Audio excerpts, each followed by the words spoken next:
All right, buddy, Brick Baron's back. Another episode of Lego Investing, and tonight we're talking about a set that, quite frankly, has mixed feelings in me. The numbers are telling me one thing, but my experience and my gut is telling me something else. And that set is the Clone Turbo Tank. This set has been heavily released, or I'm sorry, discounted on Amazon, at least here in the United States, minus 28% off. So the retail price on this set is 110. I've seen them selling right now for under 70 bucks. So Samuel L. Jackson, Mace Windu. Why is he up here? Because he is the reason, and one of the few reasons why I even watched episodes 1 and 2 of the Star Wars. I never even saw episode 3, so I can't even tell you what happens in that. But the quote is a reference to what he told George Lucas when he met him to ask to be in the movie. And I thought that's typical Samuel L. Jackson. I could just see him saying to George Lucas, "Hey man, I want to be in the movie, but don't let me die like no punk." So, anyways, enough of that. Let's get right to our set. Now, Mace Windu is in this set. This is the old clone turbo tank, released in 2005. Its retail price back in the day was 90 bucks. Current value is 205. Parts value of 288.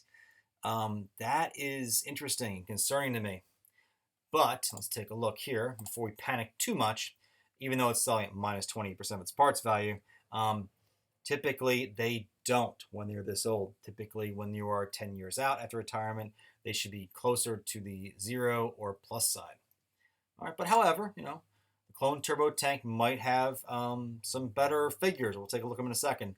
For those of you who do not know, that is Samuel L. Jackson again in probably the role that launched him into superstardom. The movie was Pulp Fiction. I highly suggest you check it out if you haven't done so already. So moving on to our set that we're talking about. It does have 6 minifigures. There are some exclusive minifigures in here, but I am going to do something that I always say I always do. I am brutally honest. I will be honest with you. I don't know a lot about the characters that these minifigures represent. Yeah, I could have looked it up, but you know what?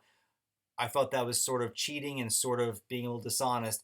I think it's better for me to admit to you right off the front, I don't know much about them. But what I can tell you is this. The Mace Windu minifigure on the old Clone Turbo set is selling for a whopping, reselling for a 36 bucks price point.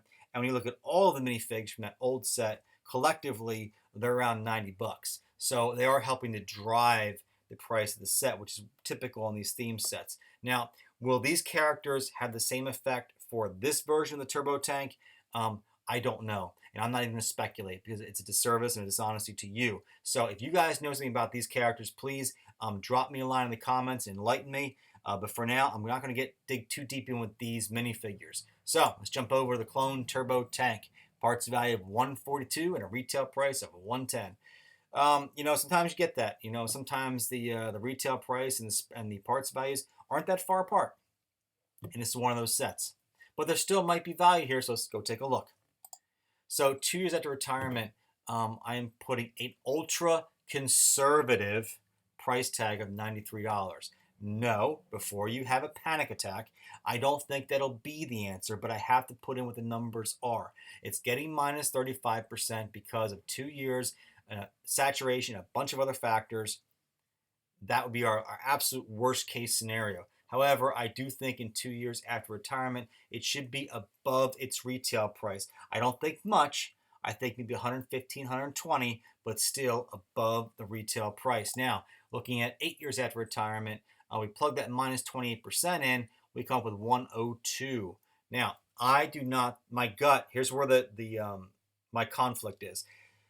My gut and experience telling me these numbers are not going to bear out. That's not what it's going to be 8 years out. It's going to be probably somewhere around at 110 retail price. You're probably looking somewhere around under 200 bucks, kind of as an average, I believe. Somewhere between 190 and 200 is very likely, but I think the minifigs will definitely have to drive that price. And again, without knowing a lot about those minifigs, except for some exclusive, I can't really dig too far in that speculation. So, guys, that's the worst case number. However, my gut and experience is telling me I think in 8 years we're looking at a price somewhere around 190 to 200.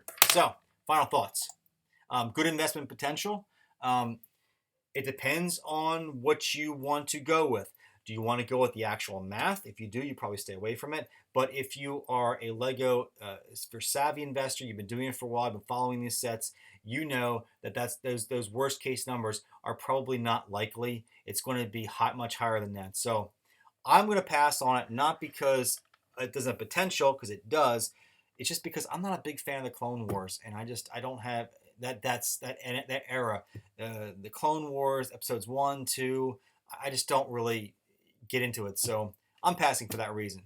Anyways, that is the Brick Baron, and I am out. Thank you for watching. Subscribe if you enjoyed the video, and as always, drop me a line in the comments. Please tell me about those minifigures. I'd love to know about them. Alrighty, I'll see you later. Bye.